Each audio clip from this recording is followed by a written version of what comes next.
Buenas tardes, estimado profesor. Mis compañeros Rubén González, Adriana Griffin y yo, Bianca Enríquez, nos complace hablarles sobre estados financieros y análisis de razones financieras. Primero vamos a hablarle de los beneficios personales y profesionales. En los profesionales se debe comprender el informe para los accionistas y la elaboración de los 4 estados financieros clave, cómo las empresas consolidan los estados financieros internacionales y cómo calcular e interpretar las razones financieras para tomar decisiones. En lo personal, un paso rutinario en la planeación de las finanzas personales consiste en elaborar y analizar estados financieros personales de modo que usted pueda supervisar el avance de sus metas financieras. Informe para accionistas. Las corporaciones usan registros e informes de su actividad financiera. Hay informes para organismos reguladores, acreedores, dueños y administración GAAP. Se usa para hacer y actualizar los registros financieros. Esta práctica y procedimientos son autorizados por el Consejo de Estándares de Contabilidad Financiera. Además, la ley Sarbanes-Oxley del 2002 creó el Consejo de Supervisión Contable de Empresas Públicas, que supervisa a los auditores de corporaciones de participación pública y protege los intereses de los inversionistas. La expectativa es fomentar la confianza de la inversión en los estados financieros auditados de las empresas públicas. La SEC exige informes anuales de empresas con más de 5 millones en activos y 500 o más accionistas. El informe anual resume actividades financieras de la empresa durante el año anterior, incluso carta a los accionistas del presidente de la empresa y o el consejo directivo. ¿Qué es el informe a los accionistas? Es un informe que se presenta anualmente a los accionistas, es decir, un breve resumen de los cambios de la empresa en el año anterior, que incluye al menos un informe de la dirección sobre la marcha de la sociedad durante el ejercicio y las políticas seguidas por la dirección, y en su caso un informe sobre los principales proyectos en curso y a futuro.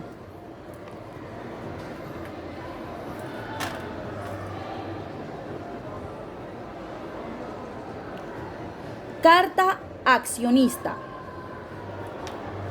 Documento principal de la administración, describe eventos más significativos para la empresa en el año. Además, analiza filosofía administrativa, asuntos de gobierno corporativo, estrategias y acciones y planes para el año siguiente. Los 4 estados financieros clave que deben reportarse a accionistas según la SEC son: estado de pérdida y ganancia, balance general, estado de patrimonio accionista, estado de flujos efectivos.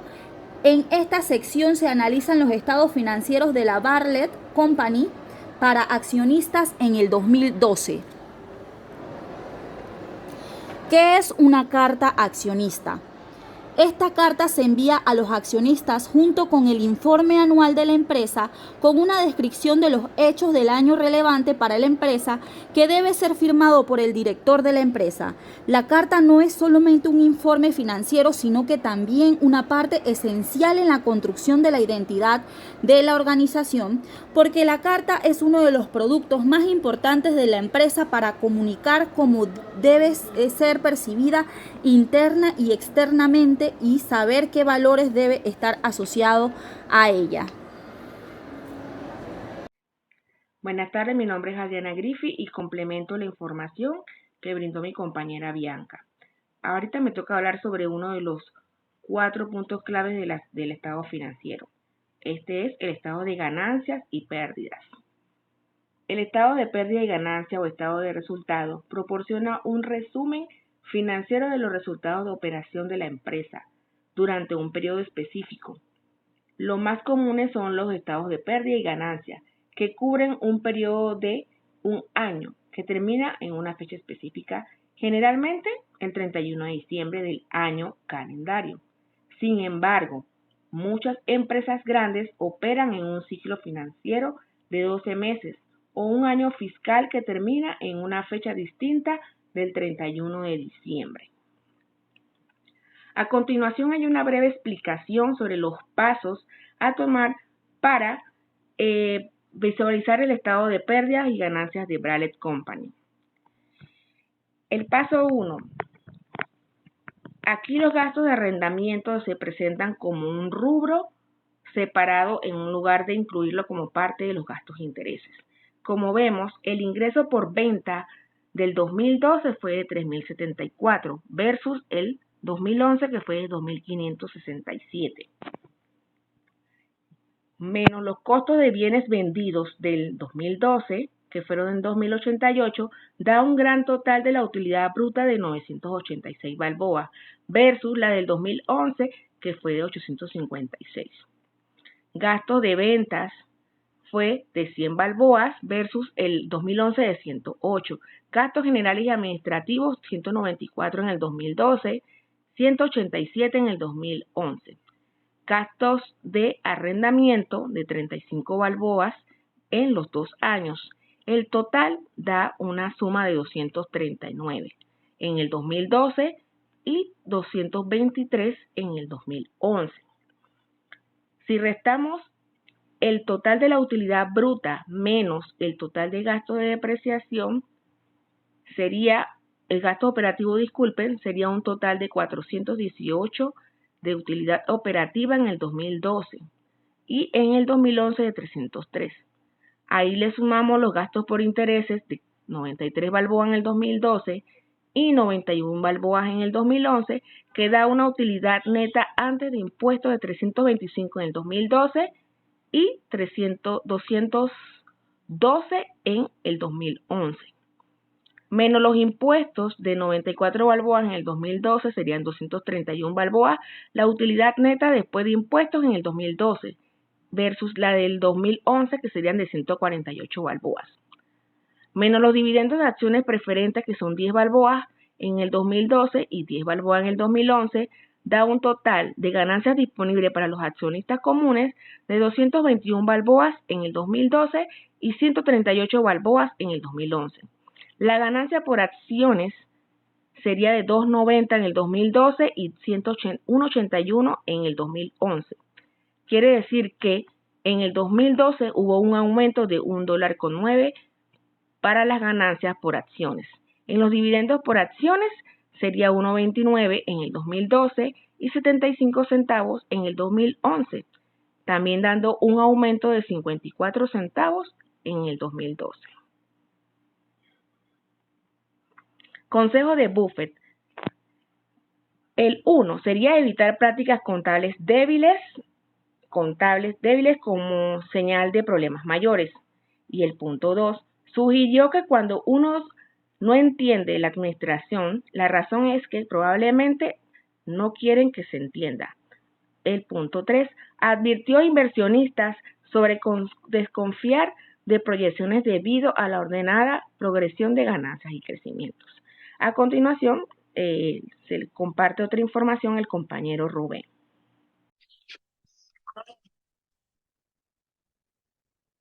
Balance general.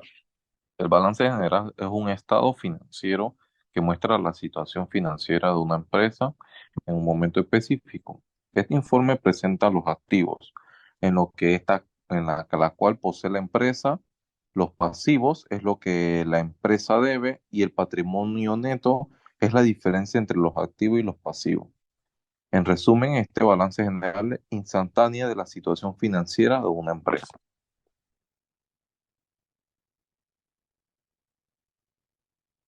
Tenemos las observaciones fundamentales del balance general. Es importante saber de que los activos se enumeran en varios tipos de activos, en este caso el efectivo, los valores de negocios, las cuentas por cobrar, los inventarios, además también de que esto puede incluirse lo que vendrían siendo edificios, maquinarias y equipos, y estos también se les colocan como fijos y en brutos y en netos. Tenemos los pasivos, que se mencionan varios tipos, en este caso vendrían siendo las cuentas por pagar, documentos por pagar, deudas acumuladas y deudas a largo plazo, incluyendo arrendamientos financieros. Estos representan las obligaciones financieras de la empresa. Tenemos los patrimonios de los accionistas. Estas se detallan en componentes de patrimonio de los accionistas, las cuales también incluyen acciones de presentes, acumulativas y acciones comunes. Esto muestra cómo se financia la empresa y cómo se distribuyen las ganancias.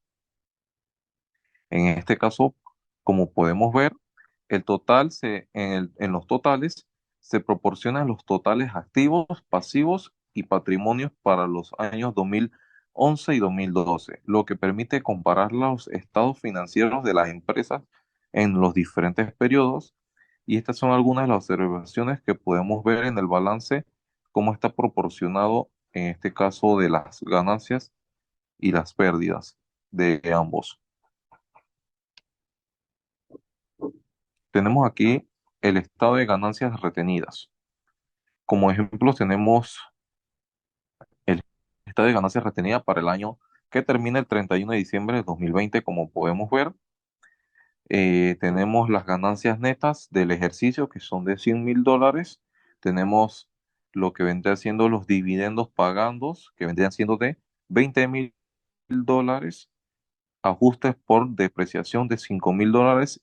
Tenemos el total de deducción de $25,000. Y por último, las ganancias retenidas al final del año, que vendrán siendo 75,000 balboas.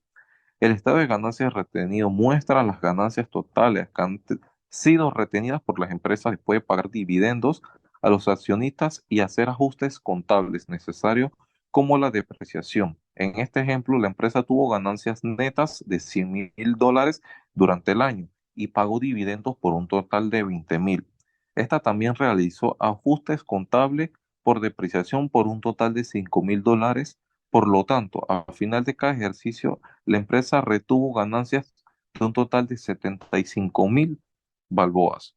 Es decir, fue un estado de ganancias retenidas. Y tenemos el estado de flujo de efectivo.